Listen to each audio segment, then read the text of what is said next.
A special thank you to each of our subscribers who make this channel possible. Here's today's story. In a significant development regarding the ongoing conflict in Ukraine, Brussels has voiced its frustration over being sidelined in the rumored US-Russia peace plan.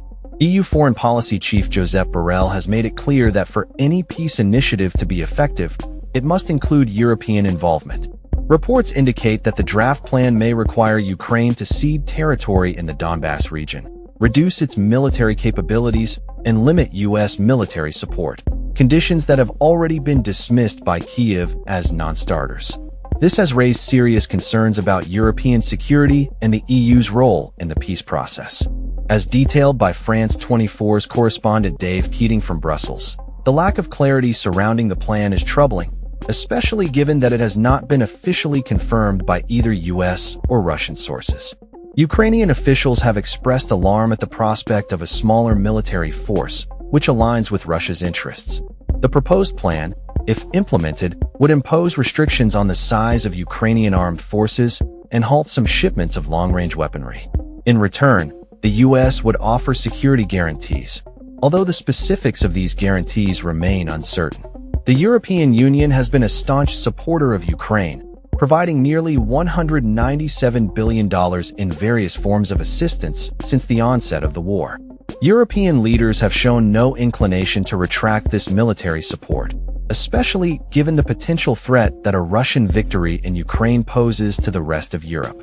The EU's foreign policy chief emphasized that any peace plan must have the backing of both Europeans and Ukrainians to be viable. However, it is still unclear what conditions would prompt EU approval, or if the opinions of European leaders hold any weight in the discussions between the US and Russia. As the conflict escalates, Russian forces are advancing towards the city of Pokrovsk, a key transportation hub that was home to 60,000 residents before the war. Reports indicate that only about 1,000 civilians remain, sheltering from the ongoing violence. Soldiers on the ground have described the situation as an infantry battle, with heavy equipment being too vulnerable to drone attacks. Maps show that Russian troops are closing in on Pokrovsk, and there are concerns for the nearby city of Myrnograd, which is also under threat. In a related development, Ukraine and Russia conducted a body exchange, with Ukraine reportedly receiving 1,000 bodies of its fallen soldiers. This exchange raises questions about the treatment of deceased soldiers and the accuracy of previous exchanges, as Ukraine has accused Russia of mishandling such repatriations. As the proposed peace deal unfolds, it appears to favor many of Russia's demands, including territorial concessions from Ukraine. The plan would require Ukraine to relinquish control over parts of the Donbass region, which includes Donetsk and Luhansk, while also demilitarizing the area. This concession is seen as a potential bargaining chip to persuade Ukraine to agree to the terms, even as the plan would also mandate a reduction in Ukraine's military capabilities and a decrease in US military assistance, crucial factors in Ukraine's resistance to Russian aggression. The implications of this plan extend beyond military considerations.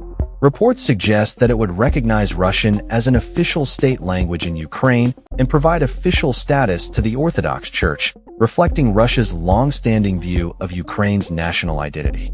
Amidst these negotiations, incidents of sabotage attributed to Ukrainian citizens working for Russia have also emerged, adding another layer of complexity to the situation.